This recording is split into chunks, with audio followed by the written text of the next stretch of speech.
Mr. Speaker, sir, I rise to speak on the budget presented by our Honorable Finance Minister. Before I start, I thank you very much for giving me an opportunity to speak in this house. There are many important issues to discuss, but considering the time, I wish to speak only on some issues. During the last year, our finance minister had announced a long-term taxation policy for the progress of industry. As a follow-up measure, sales tax reforms committee was formed, in which I had the pleasure to serve as a member. The committee gave various suggestions to the government for consideration.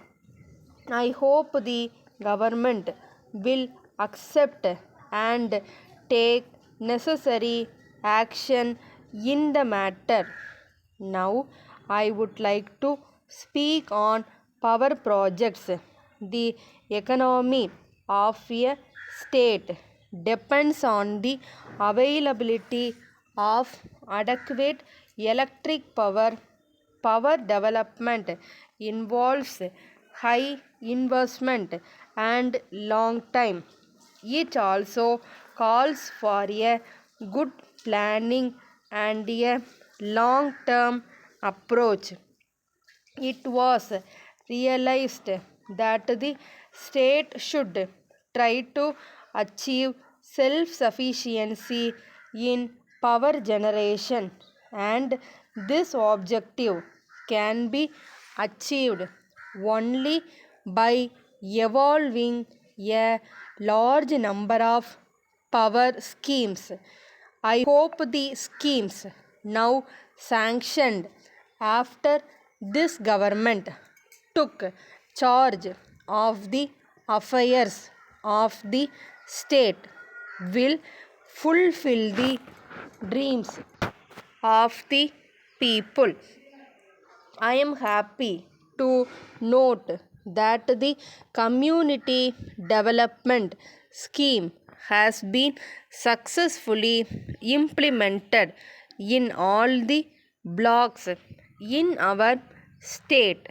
We have recently extended the program to cover the townships and municipalities. Our state occupies a pride of place in the educational map of India. Our budget provision for education is the largest and has been increasing all these years. For the current year, the budget provides for a huge expenditure for education by linking +2 education to the high schools. We have made higher secondary education available to children in the remote rural areas. I appreciate the steps taken by the government to remove illiteracy among the people. Moving on to the next subject, I wish to say a few words on the provision of water supply.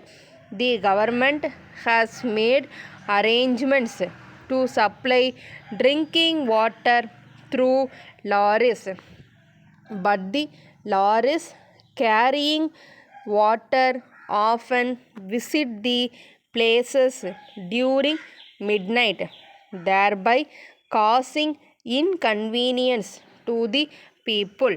It should be totally avoided. The drinking water may be supplied during daytime so that the housewives can easily take the water to their homes. Letter from Ruby Constructions Limited, Chennai to Thiru M. Raman, Advocate, Pallavaram. Dear Sir, we acknowledge with thanks the receipt of your letter dated the 3rd instant. In this connection, we enclose herewith 2 copies of the plans and estimates for the proposed construction of your residential house at Adayar. As suggested changes in the plan, please go through the same.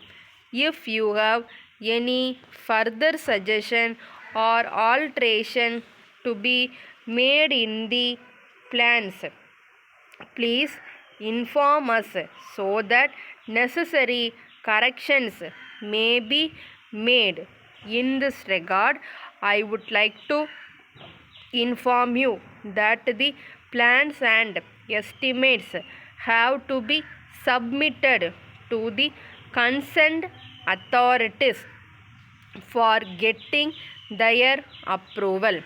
We also propose to undertake the construction works during the month of June.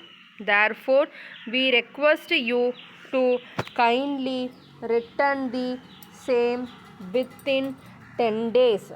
We hope you will extend your full cooperation to us.